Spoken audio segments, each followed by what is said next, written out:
15 años. Mi madre, mirándome a los ojos, debería haberte abortado.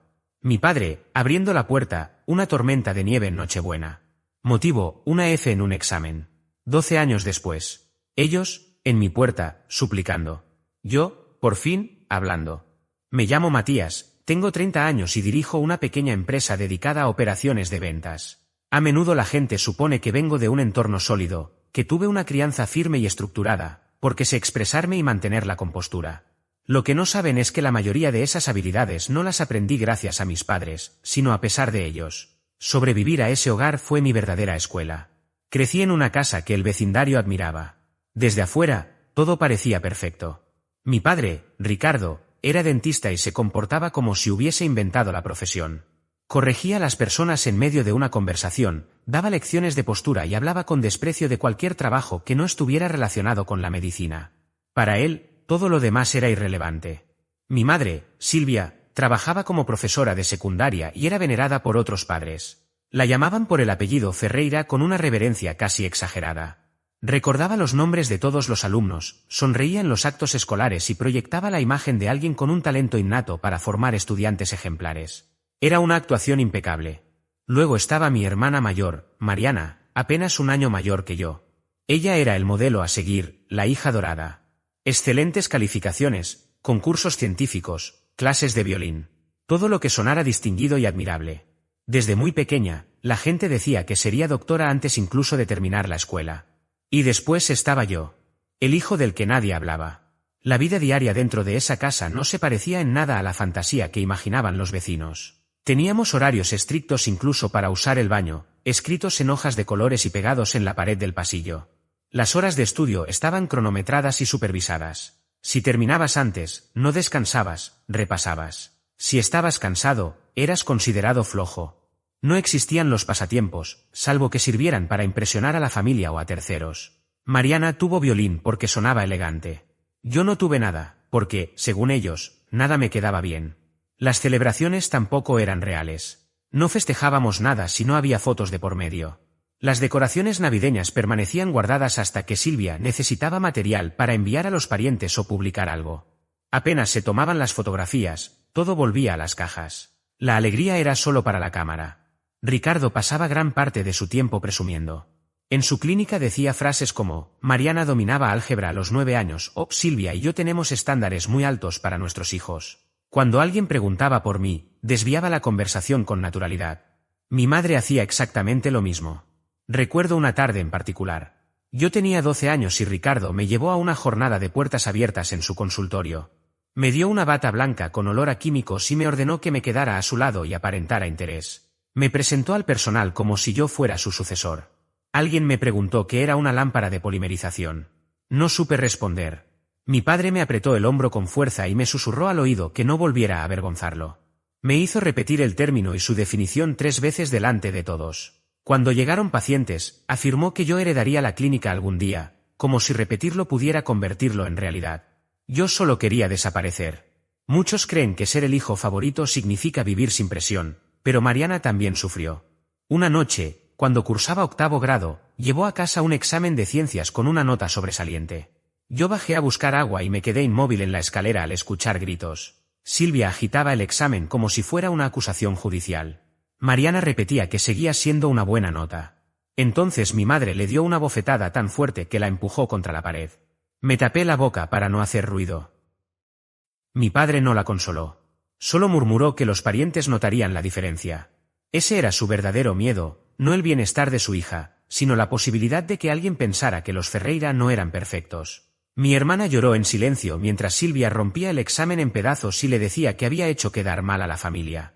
Ricardo, con los brazos cruzados, asentía como si Mariana hubiera atacado el honor familiar.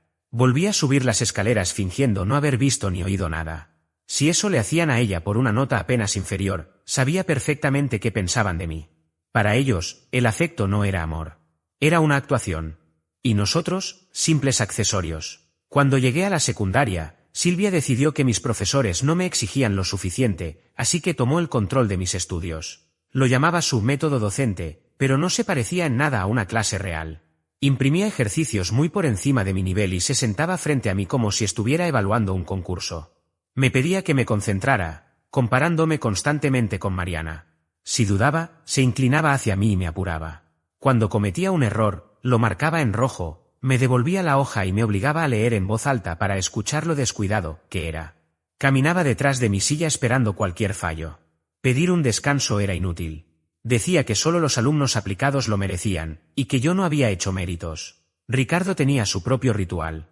Después de la cena, cuando mi hermana subía a su habitación, revisaba mis cuadernos como si fueran expedientes clínicos. Señalaba márgenes irregulares, tachaduras, cualquier cosa. Decía que mi escritura reflejaba mi mente y que mi mente era un desastre. Anotaba observaciones en una libreta mientras golpeaba el lápiz contra la mesa. Ese sonido se convirtió en algo que aprendí a temer. Con el tiempo, los castigos dejaron de ser solo verbales. Primero fueron golpes leves en la cabeza cuando me distraía. Luego bofetadas rápidas, sin emoción. Si dudaba en responder, Silvia me golpeaba la mejilla y me decía que dejara de hacerle perder el tiempo. Ricardo se encargaba de lo que llamaba revisiones disciplinarias, generalmente los domingos. Cerraba las persianas, me hacía quedarme quieto y usaba el cinturón con una frialdad absoluta. Siempre repetía que era por mi bien. Llorar solo empeoraba las cosas. Un día llevé a casa una nota regular en matemáticas. Silvia la examinó como si fuera una citación judicial y se la entregó a Ricardo apenas entró. Él pidió explicaciones. Dije que me había equivocado en la última parte. Respondió que eso no era una explicación. Me ordenó reescribir todo el capítulo, cada ejemplo y cada ejercicio antes de la mañana siguiente. Pasé la noche escribiendo hasta que salió el sol, con la mano entumecida y los ojos ardiendo. Al entregarle las hojas, apenas revisó unas pocas páginas y dijo que estaba mejor. Antes de salir hacia la escuela, Mariana notó mi estado y, sin decir nada, me puso una barra de cereal en el bolsillo. Susurró que debía comer algo. No respondí, pero ese pequeño gesto significó más que cualquier palabra. En nuestra casa, incluso la comida se usaba como moneda de control. Desde muy temprano aprendí que el cariño en mi casa era condicional. Si mis resultados no estaban a la altura de lo que esperaban, la cena simplemente desaparecía. No había gritos ni explicaciones, solo platos vacíos y un silencio que pesaba más que cualquier castigo explícito. La presión sobre Mariana también iba en aumento.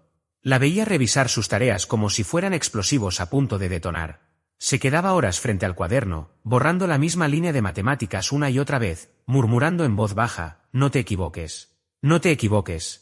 El miedo se le notaba en los hombros tensos, en la forma en que apretaba el lápiz hasta casi romperlo. Aún así, Silvia encontraba la manera de responsabilizarme de todo. «La estás distrayendo con tus fracasos», me dijo una noche. «Aléjate de ella hasta que arregles tu vida». Mariana no protestó. No me defendió. Simplemente bajó la mirada y siguió escribiendo, como si yo no estuviera ahí. Para cuando llegué a 9º grado, algo dentro de mí se apagó. No fue una decisión consciente. No fue rebeldía. Simplemente ocurrió.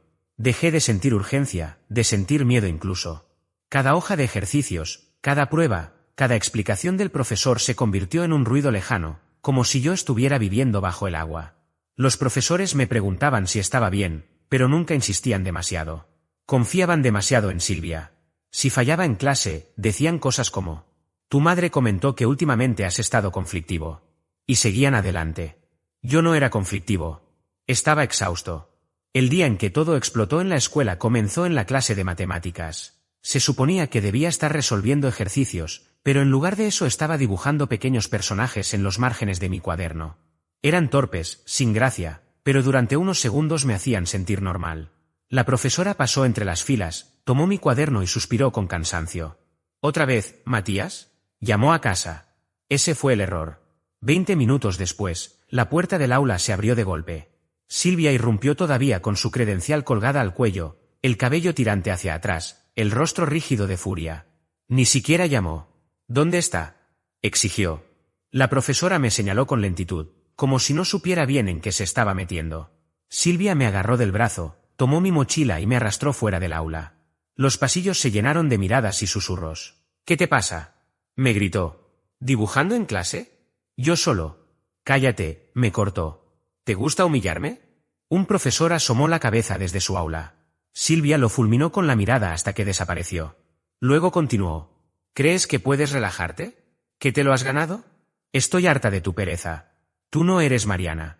Tú no tienes margen para fallar». Me empujó hasta el auto como si yo fuera un objeto. Esa noche, cuando Ricardo llegó a casa, No gritó. No preguntó qué había pasado. Simplemente anunció una nueva regla. No más puertas cerradas. Silvia asintió de inmediato. Ni siquiera en el baño. Mariana se quedó paralizada. Mamá, ¿de verdad quieres que mi hermano se esconda y pierda el tiempo otra vez? Si permitimos privacidad, la va a usar mal, respondió Silvia.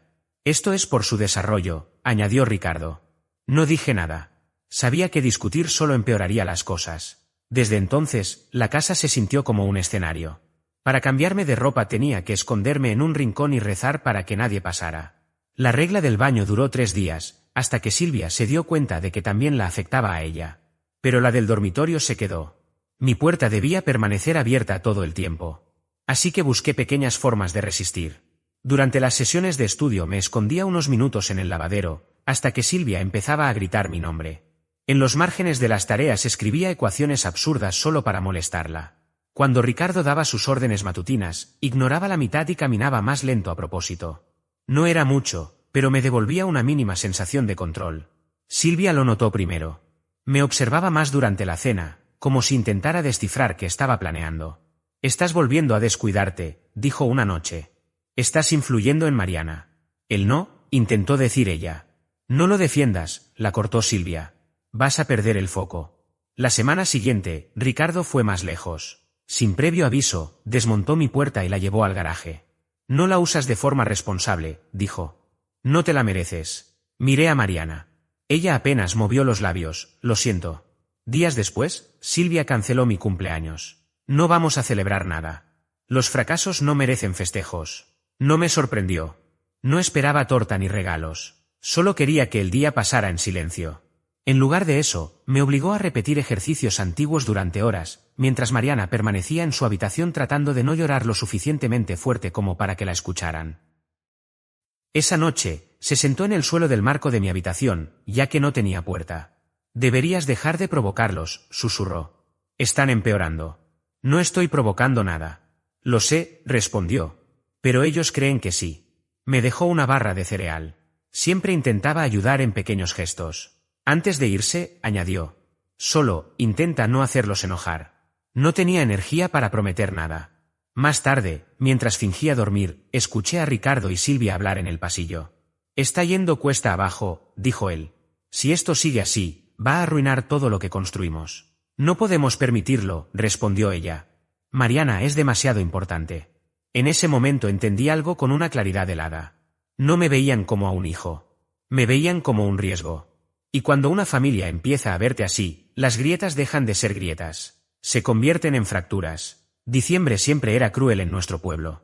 Un frío que se colaba por la ropa y se quedaba en los huesos. Las casas de la calle estaban llenas de luces y adornos. La nuestra no. Silvia solo decoraba si necesitaba fotos para enviar a los parientes. Días antes de Navidad, la única luz en casa venía de la cocina y del cuarto de estudio, donde Mariana repasaba tarjetas por enésima vez. Esa tarde sonó el teléfono. Yo estaba arriba fingiendo estudiar cuando Silvia atendió. Su voz cambió al instante. «Sí, habla su madre». Me quedé inmóvil. «Veo una F». Llamó a Ricardo de inmediato. Llegó antes de lo habitual. El orientador escolar había contactado por mi bajo rendimiento, tareas faltantes y una calificación reprobatoria en historia. Recomendó un entorno de apoyo en casa. Silvia lo tomó como una ofensa. «¿Un entorno de apoyo?», repitió. «Hacemos todo por él». «¿Todo?». Colgó y subió a mi habitación. «Baja ahora». En el comedor, Ricardo me esperaba con los brazos cruzados. Mariana estaba sentada al fondo de la mesa, intentando desaparecer. «La escuela llamó», dijo. «Tocaste fondo». Silvia golpeó el teléfono contra la mesa. «¿Sabes lo humillante que es esto? ¿Entiendes cómo nos hace quedar?». Lo intenté. «No», me cortó. «No lo hiciste». Me obligaron a sentarme durante horas en lo que llamaron una sesión correctiva, que en realidad fue escuchar cómo descargaban 6 meses de frustración sobre mi imposibilidad de defenderme. La sesión se extendió durante 6 horas completas, sin una sola interrupción. No hubo descansos, ni agua, ni permiso para ir al baño. Solo una sucesión interminable de discursos cargados de reproches, hojas de ejercicios que debía completar bajo presión, castigos repetitivos y gritos que se clavaban en la cabeza como martillazos. El tiempo dejó de avanzar de manera normal, cada minuto parecía alargarse, volverse pesado, casi insoportable. Mi cuerpo había dejado de responder mucho antes de que todo terminara. Tenía los hombros tensos, la espalda rígida y la garganta seca. Intentaba mantener la vista al frente, a sentir cuando se suponía que debía hacerlo, pero por dentro estaba completamente agotado. Nadie parecía interesado en notar eso. Cuando finalmente empecé a llorar, no fue por rebeldía ni por desafío. Fue el resultado inevitable de un cansancio extremo, de estar empujado más allá de cualquier límite razonable. Las lágrimas salieron solas, silenciosas al principio. Silvia lo notó de inmediato. «No empieces con eso», dijo con tono cortante. «Las lágrimas no van a arreglar tu estupidez». Traté de hablar, de explicarme, pero la voz apenas me salió. «Estoy intentando», murmuré, casi sin fuerza. Ese fue el punto exacto en el que perdió el control. «¿Intentando?», repitió, con la voz temblándole de rabia.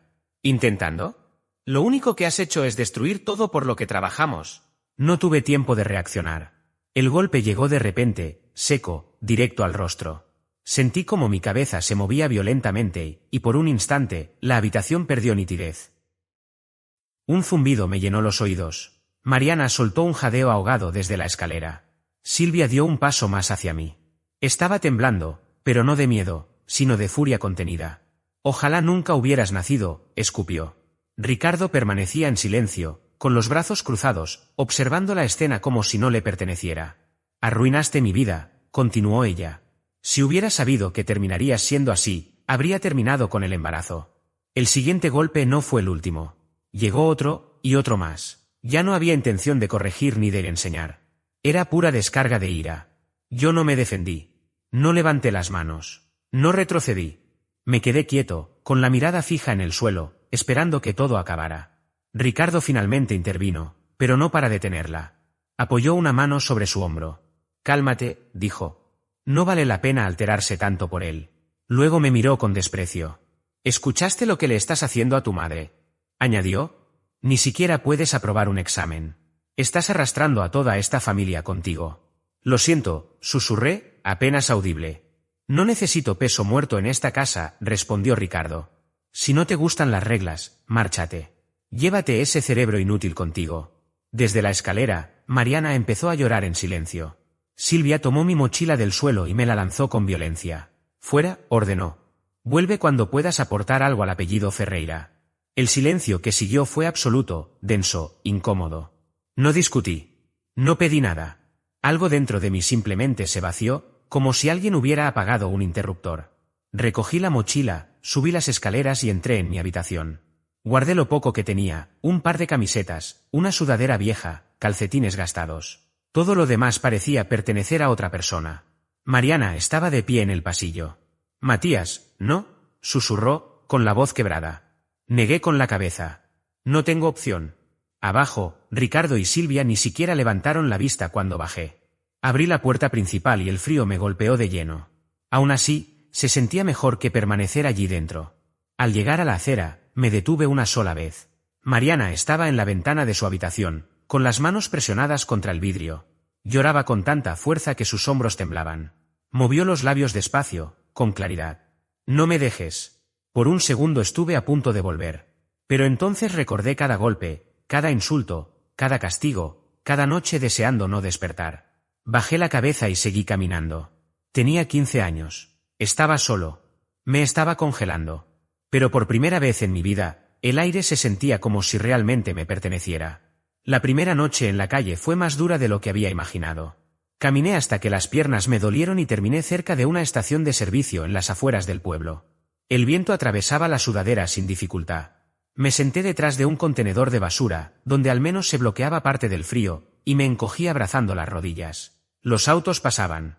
Dentro de ellos, la gente hablaba, reía, escuchaba música. Las luces navideñas del local parpadeaban desde las ventanas, ajenas a todo. Me sentí invisible, como si no existiera para nadie. Cerca de la medianoche, una patrulla policial entró al estacionamiento. Me quedé completamente inmóvil, esperando que no me vieran. El agente bajó del vehículo y caminó hacia el contenedor. «¿Estás bien, chico?», preguntó. Asentí rápido. «Estoy esperando a un amigo». Miró mi sudadera delgada y luego el cielo oscuro. «Hace mucho frío».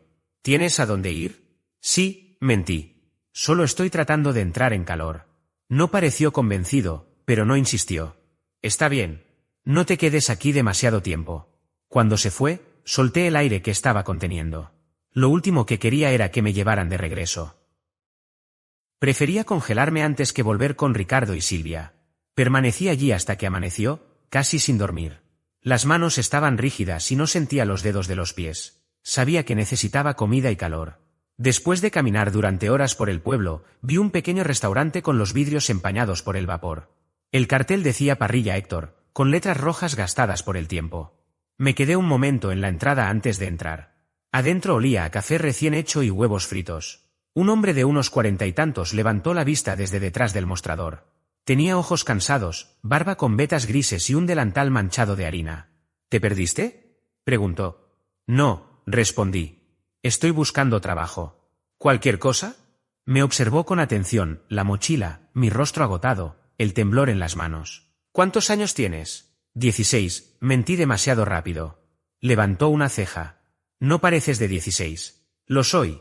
Me sostuvo la mirada unos segundos y luego señaló hacia el fondo. ¿Sabes lavar platos? Sí, mentí otra vez. Los fregaderos están por ahí. Intenta no romper nada. Y así, sin más, conseguí trabajo. La cocina era caliente, ruidosa y estrecha. Al principio no sentía las manos, pero el agua tibia ayudó. Lavé ollas y platos sin detenerme, concentrado en no caerme por el cansancio. Héctor apareció un rato después. «Trabajas en silencio», comentó. ¿Eso es malo? No, respondió. Es poco común. Cerca del mediodía, empujó un plato hacia mí. Come esto antes de que te desmayes. Eran huevos revueltos y tostadas. Comí rápido, sin levantar la vista. Por primera vez desde que salí de casa, el frío dejó de doler tanto. Todo ocurrió con demasiada rapidez, o al menos así lo sentí yo. Él no hizo ningún comentario. Simplemente tomó mi vaso vacío, lo llenó de agua y regresó detrás del mostrador como si nada.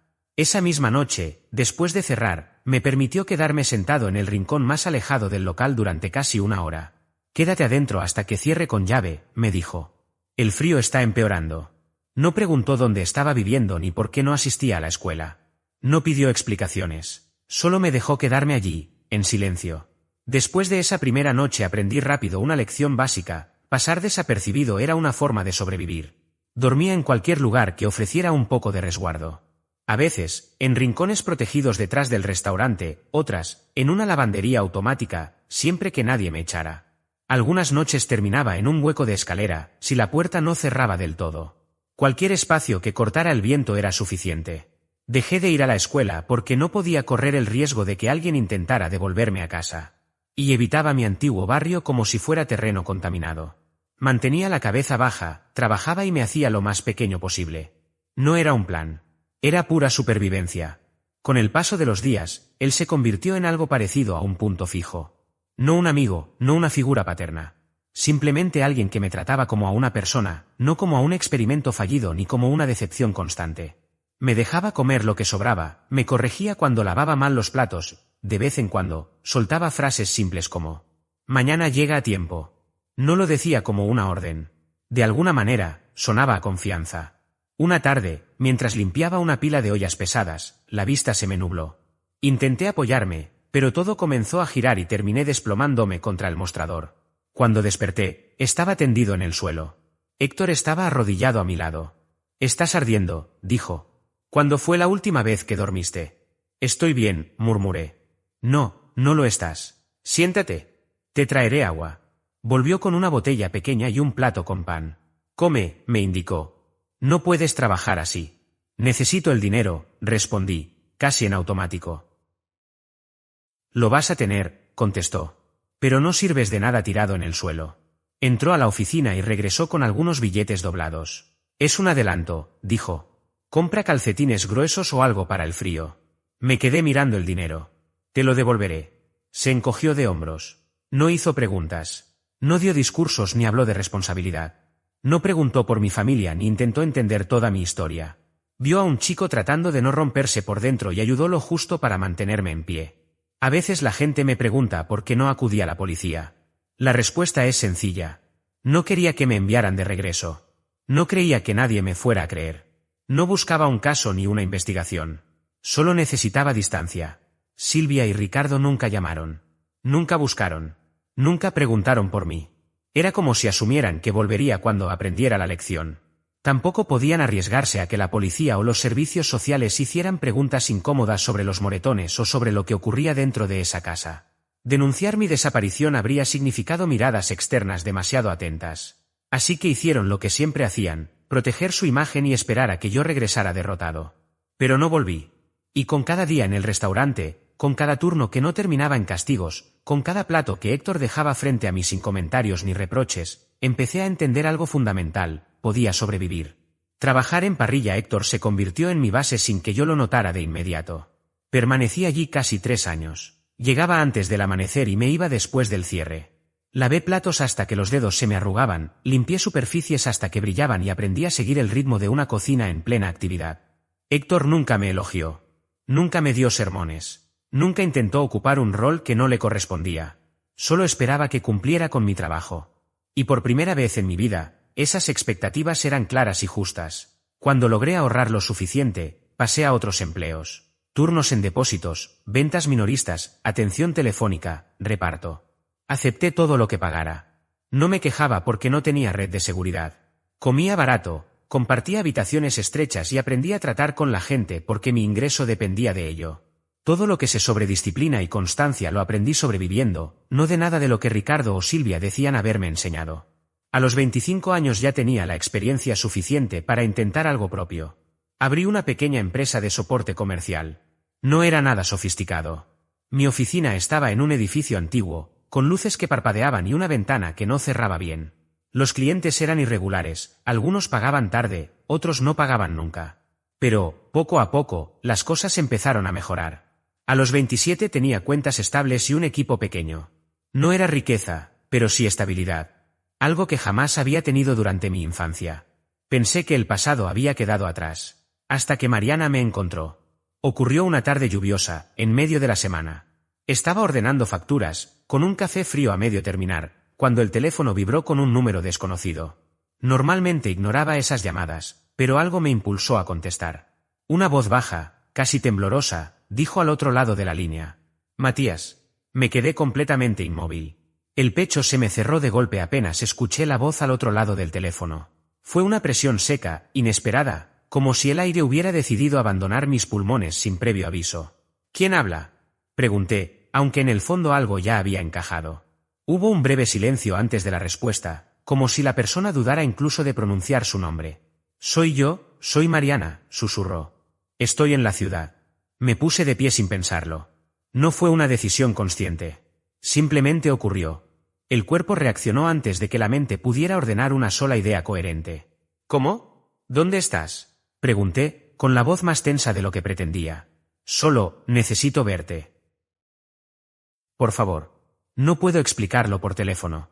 Acordamos encontrarnos detrás de la parrilla Héctor, una vez que Héctor cerrara el local. El lugar me pareció apropiado, discreto, casi invisible, como si el pasado exigiera no ser visto. Llegué antes de la hora acordada y empecé a caminar de un lado a otro por el callejón. El sonido lejano de los autos, el olor a grasa fría y el eco de mis propios pasos me devolvieron una sensación conocida, incómoda. Me sentía igual que años atrás, inquieto, vigilante, como si en cualquier momento alguien fuera a gritar mi nombre. No veía a Mariana desde la noche en que me fui. En mi cabeza, seguía siendo la chica delgada que lloraba junto a la ventana, con los ojos rojos y las manos apoyadas en el vidrio, viéndome marchar sin decir nada. Pero cuando finalmente salió de entre las sombras, comprendí que el tiempo había hecho su trabajo.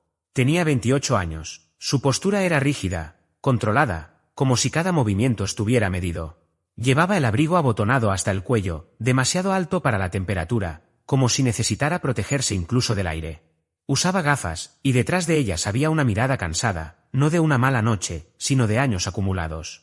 El cabello estaba recogido con cuidado, impecable, pero sus manos no dejaban de moverse, retorciendo la correa del bolso con nerviosismo constante. Al verme, se detuvo en seco. «¿De verdad eres tú?», dijo, como si aún dudara. «Eres tú», respondí, sintiendo que las palabras se quedaban cortas. Nos quedamos allí, frente a frente, sin saber cómo acortar 12 años de distancia en unos pocos segundos. El silencio no era incómodo, era pesado. 12 años no se borran en un minuto, dije al final. «¿Te ves bien?», comentó, con un hilo de voz. «Tú también», respondí, aunque no era del todo cierto. Se veía fuerte, sí, pero también agotada, como alguien que había aprendido a resistir sin aprender a vivir. Se cruzó de brazos, encogiendo ligeramente los hombros. No puedo quedarme mucho. Creen que estoy estudiando con compañeros. ¿Sigues viviendo con ellos? Pregunté, aunque ya conocía la respuesta. Asintió lentamente. Dicen que independizarme arruinaría mi concentración. Estoy en la facultad de medicina ahora. No me sorprendió. Ese había sido su destino desde siempre. Elegido por ellos, reforzado día tras día, convertido en obligación. Nunca dejaron de hablar de ti, continuó. Dicen que abandonaste a la familia. Que algún día te arrepentirás cuando todo se te venga abajo. No la interrumpí. Sabía que necesitaba decirlo. Intenté encontrarte, confesó, pero bloquearon todo. Cambiaron números, correos. A veces revisaban mi teléfono. Si preguntaba por ti, se ponían nerviosos. Decían que era mejor no remover el pasado. Sentí un nudo en la garganta. Lo siento, dije. No, respondió enseguida. No tienes que hacerlo. Yo, lo entendí. Y, aunque suene mal, te envidié por irte. Eso dolió más de lo que esperaba. Más que cualquier reproche.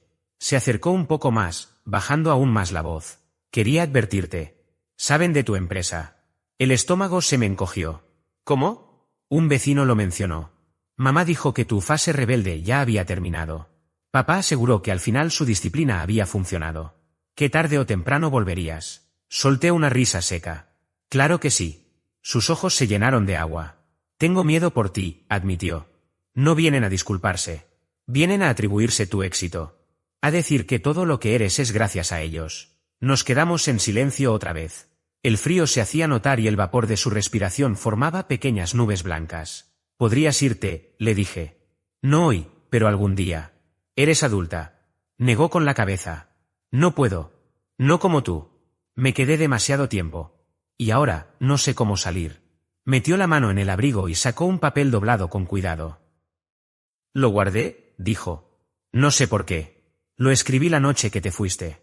Lo puso en mi mano como si fuera algo frágil. Debo irme, susurró. Si se enteran de que salí tan tarde, harán preguntas. Asentí. Cuídate. Esbozó una sonrisa pequeña, triste. Me alegra que hayas logrado salir. Aunque yo no. Y se fue. Rápido.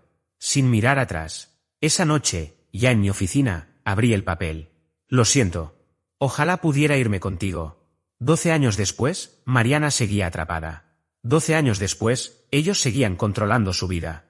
Y 12 años después, finalmente venían por mí. Por primera vez en mucho tiempo, sentí algo cercano al miedo. Pero también entendí algo más importante, yo había sobrevivido. Había construido algo propio. Ya no era aquel chico de 15 años que temblaba ante una voz autoritaria. Mi empresa estaba estable cuando llegó el primer mensaje. Lo vi tarde, revisando correos y notificaciones vinculadas al negocio. El nombre casi no llamó mi atención al principio. Silvia Ferreira, te extrañamos. Esperamos que estés bien. Tu padre y yo estamos orgullosos de lo que has logrado. Miré la pantalla unos segundos. Luego dejé el teléfono boca abajo y seguí trabajando. No sentí rabia ni tristeza. Solo indiferencia. A la mañana siguiente llegaron más mensajes. Reconectemos. La familia es lo más importante. Es hora de volver a casa. Los eliminé sin pensarlo. 2 días después, el tono cambió. Nos debes una conversación. Después de todo lo que sacrificamos por ti, así nos pagas. Mariana está preocupada por ti. Ese último mensaje me detuvo. Mariana jamás usaba la culpa. Supe que estaban utilizándola. Le escribí de inmediato. ¿Les pediste que me contactaran? Respondió casi al instante. No. Encontraron la página de tu empresa. Te advertí que lo harían. A partir de ahí, el acoso se volvió constante. Ricardo empezó a seguir todas mis cuentas públicas. Silvia comentaba fotos antiguas como si siempre hubiéramos sido una familia unida. Hijo guapo, tan orgullosa de ti. Llámanos pronto. Mis empleados pensaron que era una mujer mayor confundida. No expliqué nada. No valía la pena. Pero cuando la manipulación falla, la gente controladora pierde la paciencia. Días después, uno de mis empleados entró a mi oficina visiblemente incómodo. Un hombre mayor vino preguntando por usted, me dijo. Dice que es su padre. Sentí una tensión en los hombros. No era miedo. Era cansancio. ¿Qué quería? Intentó pasar a las oficinas del fondo. Le dije que necesitaba cita. Se molestó bastante. Por supuesto que lo hizo. A la mañana siguiente, volvió. Y supe que esto recién empezaba. Estaba en el vestíbulo de mi propio edificio revisando unos informes cuando lo vi entrar como si todavía tuviera derecho a hacerlo. Caminaba con la misma postura rígida de siempre, la espalda recta, la mirada fría, esa forma de ocupar el espacio que durante años me hizo sentir pequeño. Solo que esta vez no retrocedí. Matías, dijo, como si mi nombre fuera una orden. No levanté la vista de inmediato. Cerré el documento con calma. No tienes autorización para estar aquí, respondí. Este es un espacio privado. Intentó sonreír, pero el gesto salió forzado, tenso. Tenemos que hablar. Has estado ignorando los mensajes de tu madre. Estoy ocupado. Dio un paso hacia mí, invadiendo el espacio como solía hacer antes. Este negocio existe gracias a nosotros. A la disciplina que te dimos. Lo mínimo que podrías mostrar es un poco de gratitud. Cerré la carpeta que tenía en las manos y lo miré de frente. Ustedes no me enseñaron disciplina, dije. Me enseñaron a sobrevivir. Parpadeó. Claramente no era la respuesta que esperaba. ¿De verdad crees que construiste todo esto solo? Preguntó. Sí, respondí sin dudar. Porque empecé desde cero. Apretó la mandíbula. Tu madre está muy afectada por tu actitud. Está enferma de la angustia. Todo esto es por tu culpa. No es mi problema. Se burló con un gesto cargado de desprecio. Sigues siendo el mismo ingrato de siempre. Me incorporé lentamente. En ese momento dejó de hablar. Ya no era el niño al que podía intimidar con solo ponerse de pie frente a él. Ahora le sacaba varios centímetros y tenía un cuerpo que hablaba de años de esfuerzo. Por primera vez, lo vi dudar. No tienes derecho a entrar a mi empresa, dije con voz firme. No puedes atribuirte mis logros ni hablarme como si siguiera siendo un niño. Abrió la boca para responder, pero lo interrumpí. Terminamos aquí. Ver. Intentó sostenerme la mirada, pero no funcionó. Después de unos segundos, giró sobre sus talones y se marchó sin decir una sola palabra. Esa misma noche sonó mi teléfono. No fue un mensaje, fue una llamada. Sabía que era Silvia incluso antes de contestar. Atendí por pura curiosidad, quería saber qué estrategia usaría. ¿Cómo te atreves a hablarle así a tu padre? Dijo con la voz temblorosa. ¿Así cómo? Lo humillaste. Bien. Hubo un silencio breve y luego cambió de tono. Solo queremos recuperar a nuestra familia. Queremos celebrar lo exitoso que eres ahora. Su voz se quebró en algo que pretendía ser un sollozo. Fuiste un niño muy difícil, pero mira en lo que te convertiste. ¿No demuestra eso que nuestros métodos funcionaron? No, respondí. Demuestra que escapé. Su respiración se volvió más fuerte. Cambió de táctica. Nos abandonaste. ¿Tienes idea de lo que eso le hizo a Mariana? ¿Del dolor que causaste a esta familia? Tengo muy claro lo que ustedes me hicieron a mí. Eres un ingrato. Corté la llamada. 5 minutos después, Mariana me escribió. No discutas con ellos. Están perdiendo el control. Creen que pueden obligarte a volver. ¿Obligarme? Respondí. Están planeando una gran cena de reconciliación familiar. Ya le dijeron a todos los parientes que volverás. Quieren fotos contigo. Nunca se trató de reconectar. Se trataba de imagen. Por favor, no vayas, insistió. Van a torcer todo. No pienso acercarme a esa casa, le contesté. Durante los días siguientes, Ricardo y Silvia intensificaron el acoso, correos, audios, reproches, disculpas falsas e incluso una carta formal pidiéndome restaurar el legado Ferreira asociando mi empresa con el apellido familiar. La gota que colmó el vaso llegó cuando volvieron a aparecer frente a mi oficina, esperando cerca de la entrada como si pudieran acorralarme. Ahí decidí terminar todo, pero a mi manera. Les envié un mensaje, si quieren hablar, mañana. Lugar neutral. Sin sorpresas. Elegí un café céntrico, concurrido. Territorio público.